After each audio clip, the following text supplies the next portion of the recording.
जनता party की ओर से आप सभी का हार्दिक अभिनंदन करता हूं। आप सभी का हार्दिक अभिनंदन है, हार्दिक स्वागत है। इस लोकसभा चुनाव को लेकर आज जो प्रेस की जो के लिए आप सभी को आमंत्रित किया गया है, उसमें अपने इस संसदीय क्षेत्र के पूर्व सांसद, पूर्व महापौर और इस लोकसभा क्षेत्र के संयोजक मधुसूदन जी यादव हमारे बीच उपस्थित हैं। उनके द्वारा अपने बातों को रखा जाएगा और कुछ ही समय में पूर्व सांसद अभिषेक सिंह भी यहाँ पर पहुँचेंगे, उनके द्वारा भी अपनी बातें रखी जाएंगी। मैं यादव जी से आग्रह करता हूँ कि अपनी बात रखें। और आज के पीसी में आप लोगों को आमंत्रित करने के लिए कुछ छोटी छोटी बातें हैं जो दो पार्ट में होगी। कुछ बात मैं रख रहा हूँ, कुछ बात अभिषेक सिंह जी रखेंगे। अभी जो हम लोग ग्राउंड में चुनाव प्रचार में जा रहे हैं, तो जो कांग्रेस के उम्मीदवार हैं,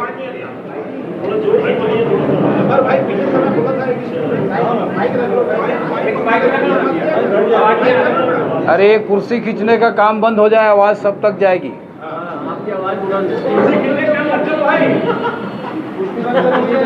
अरे हम लोग खींचते, आप लोग क्यों खींच रहे हो?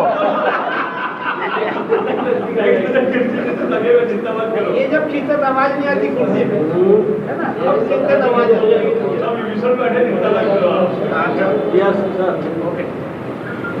तो जो मुद्दे भूपेश बघेल जी जाके ग्राउंड में ले रहे हैं, वो सिर्फ और सिर्फ झूठ है।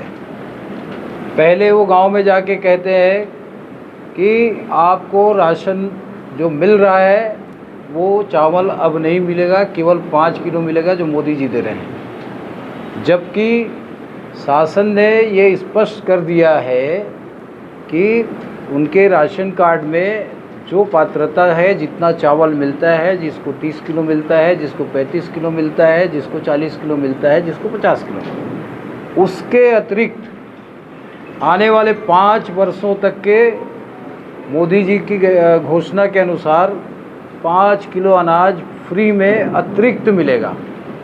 ये पहला झूठ जो वो बोल रहे हैं कि आपको केवल 5 किलो चावल मिलेगा।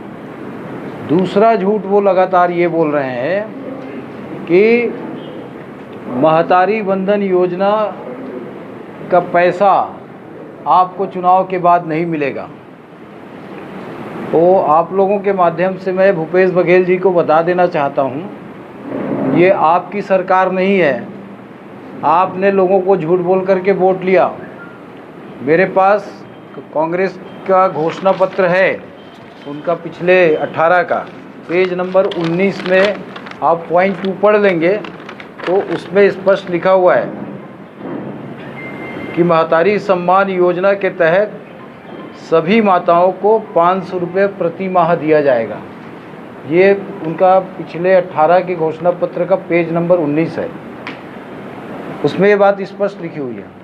और हमने घोषणा किया, अभी हमारी सरकार को 4 महीना हुआ है और 2 महीना हो गया, 1,000 रुपया इस लोकसभा के 7,13,000 से भी ऊपर, करीब करीब 7,13,700 माताओं के खाते में महतारी वंदन योजना का पैसा 2 महीने का जा चुका है। और ये अनवरत जारी रहने वाला योजना है, और जब तक भारतीय जनता पार्टी है तब तक ये योजना बंद नहीं होगी। तीसरा झूठ वो फैला रहे हैं कि यदि भाजपा की सरकार आ जाएगी तो ये संविधान बदल देंगे। अमित शाह जी खैरागढ़ आए थे, उन्होंने स्पष्ट कहा कि जब तक भारतीय जनता पार्टी की अपनी प्रतिष्ठा है तब तक न हम संविधान बदलने वाले हैं, न संविधान को बदलने देंगे। चौथा झूठ वो फैला रहे हैं कि सांसद निष्क्रिय रहा। हम लोगों ने देखा है कि मुझे लगता है कि जितना उन्होंने लोकसभा के अंदर आवाज़ उठाई राजनांदगांव ज़िले की, छत्तीसगढ़ की, तो एक तो उनकी सक्रियता यहाँ से प्रतीत होती है, उसके बाद लोकल में भी उन्होंने पर्याप्त मात्रा में जितना संभव हो सकता है एक सांसद के नाते दौरा किया है और केंद्र के सारी योजनाओं का लाभ यहाँ पर मिला है और केंद्र की योजनाओं के बारे में अभिषेक सिंह जी बताएंगे। तो इस तरीके से रायता फैला करके वो चुनाव को जीतना चाहते हैं, हर जगह अलग अलग तरीके की बात करना चाहते हैं। तो जो संतोष पांडे जी ने 5 साल ईमानदारी के साथ अपना कार्यकाल पूरा किया, इससे तो राजनांदगांव की जनता का किसी का सर झुकता नहीं है। लेकिन मुख्यमंत्री रहते हुए भूपेश बघेल जी ने जो भ्रष्टाचार के जो रिकॉर्ड कायम किए हैं, वो रिकॉर्ड जो है छत्तीसगढ़ वासियों को शर्मसार जरूर करती है। और जो छत्तीसगढ़ वासियों को शर्मसार करती है, राजनांदगांव के 5 काम बता दे, राजनांदगांव के 5 साल उपेक्षा करके राजनांदगांव की जनता से वोट मांगना, उनको शर्म आनी चाहिए इस बात को लेकर के। और मैं उनको कहना चाहता हूँ कि आप 5 काम बताओ, जो बड़े काम आपने किया होगा राजनांदगांव के अंदर, वो बता देंगे तो हम राजनीति छोड़ देंगे, बात ख़त्म करिए। अधिकार क्या है? जो रमन सिंह जी ने पैसा दिया 18 में, वो पैसे तक तो वापस ले गए। स्टेडियम वहीं के वहीं रुका है, मेडिकल कॉलेज वहीं के वहीं रुका है।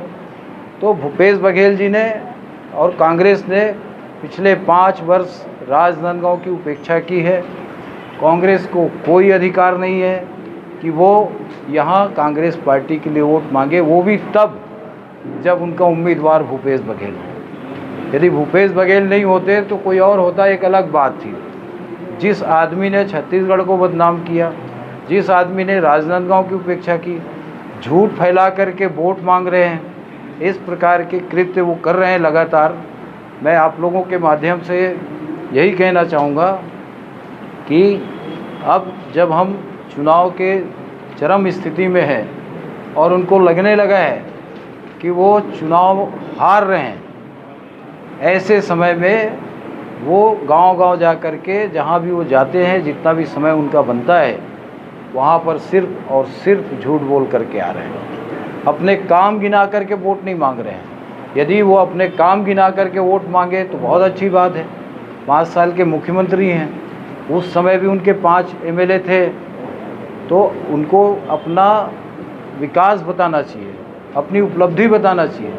वो उपलब्धि तो बता नहीं रहे हैं, उल्टा झूठ बोल रहे हैं, सभी तरीके के झूठ बोल रहे हैं, चाहे वो योजनाओं को लेकर के हो, चाहे स्वयं सांसद जी को लेकर के हो।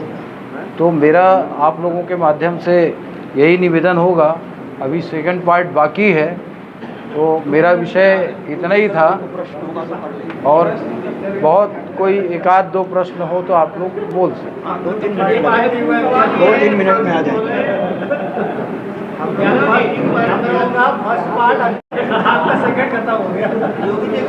यादव जी, एक महत्वपूर्ण सवाल ये है कि कांग्रेस और उससे जुड़े हलकों में आज एक जानकारी और आप लोगों के सामने रखना चाह रहा हूँ। कल यूपी के मुख्यमंत्री आदरणीय योगीनाथ जी की सभा हुज्जी विधानसभा के कुमरदा में 11 बजे है, तो आप सब आमंत्रित हैं। कांग्रेस और उससे वो ज्वाइन भी करेंगे तो हम नहीं लेंगे।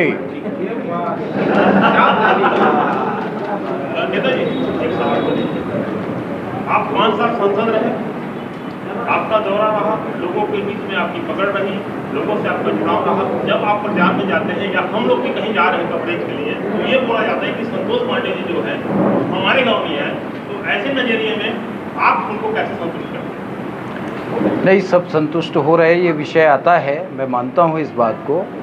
और किसी भी सांसद के लिए 5 साल 100% गाँव को कवर करना पॉसिबल नहीं है। आपके लिए पॉसिबल था? नहीं, मैं भी 300 गांव नहीं जा पाया था। कितने गाँव में लोकसभा क्षेत्र? लगभग 3000 होता है। भाजपा में कई विभीषण पटेल संतोष पांडे के खिलाफ काम कर रहे हैं, जानकारी है क्या? ऐसा कोई नाम है क्या? बता दिया। नवाज खान को क्यों नहीं रहे हो पार्टी में लाएगा? क्यों लेंगे भैया? नहीं लेंगे तो क्यों नहीं लोगे? अरे किसान ने बताओ तुम ना। अरे बता देता हूँ भाई, 56 लोगों को फर्जी तरीके से नौकरी लगाया पैसा लेकर के। वो 56 लोगों को नौकरी से निकाल दिया गया है, उसकी जांच हो रही है। हजारों किसानों का पैसा इन्होंने उनके किसान के नाम से लोन करा करके खुद विड्रा कर लिया है। कई किसानों ने आत्महत्या की, आप सबको जानकारी ही होगी। और जब वो यहाँ जिला सहकारी केंद्रीय बैंक में थे तो जो भ्रष्टाचार हुआ वो किसी से छिपा नहीं है। तो ऐसे व्यक्ति को भारतीय जनता पार्टी में आवश्यकता ही नहीं है। ये ऐसा जानकारी है, डोंगरगांव के विधायक द्वारा महिला समूह को ये बोला गया कि सब जगह जाकर फार्म भरवाओ, और महिला समूह फार्म भरवा रही है। ये बात क्या? अब आप बता तो दिया ना, जो 5 महिला समूह द्वारा भाई, जैसे मानपुर मोहल्ले में एक सस्पेंड हुआ है। एक सस्पेंड हुआ है कि डोंगरगांव में विधायक के कहने पर महिला समूह द्वारा फार्म भरवाया जा रहा है। एक मोला मानपुर में सस्पेंड हुई है जो सरकारी कर्मचारी है। यदि कोई सरकारी कर्मचारी ये कृत्य कर रहा है तो ये गलत है। समूह जो है वो स्वयं सहायता समूह है, इसलिए उस पर हम आपत्ति नहीं कर सकते। और कांग्रेस अपनी स्ट्रेटजी पे काम कर रही है और हम भी अपने स्ट्रेटजी पे काम कर रहे हैं। वो 1 लाख का भरवा रहे हैं, 5,500 रुपये घोषणा करके तो दे नहीं पाए, सरकार चली गई, तो 1 लाख कहाँ से देंगे?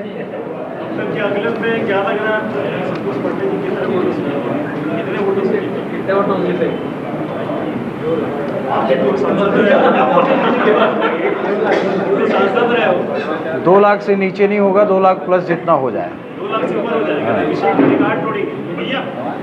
नवाज खान की जैसे बात आई, जैसे नवाज खान जी की बात आई थी, जुड़ने वाली बात है, तो आपने भारतीय जनता पार्टी में कितने लोगों के आवेदन अब तक आए हैं वो तो उसकी जानकारी देते। किसी का आवेदन है क्या आपके पास? हमारे यहाँ आवेदन की प्रक्रिया ही नहीं है। एक बात, जिसको जुड़ना है सीधा जुड़ जाए, लेकिन जोड़ने से पहले उस आदमी का मूल्यांकन जरूर करते हैं। चलिए इधर से क्या बीजेपी दर्ज करती है, कर्ज कौन दिखा रहे हैं जो पिछले 5 सालों में छूट गए थे और अब आप प्राथमिकता देंगे। फिर से अगर फिर से बीजेपी जीत दर्ज करती है तो पिछले 5 सालों में ऐसी कौन सी कार्य थी जो छूट गए हैं और अब आप उसको प्राथमिकता देंगे। आपने भारतीय जनता पार्टी का घोषणा पत्र तो पढ़ा होगा। वो हमारा 5 साल का रोड मैप है। उन बिंदुओं के आधार पर ही हम 5 साल काम करेंगे। देखिए, जैसे प्रधानमंत्री आवास 3 करोड़ बनाए, फिर बनाएंगे 3 करोड़, लेकिन आज वो टारगेट पूरा नहीं हुआ है ना। 3 करोड़ की और आवश्यकता है, इसलिए तो उस चीज़ को लिया गया है।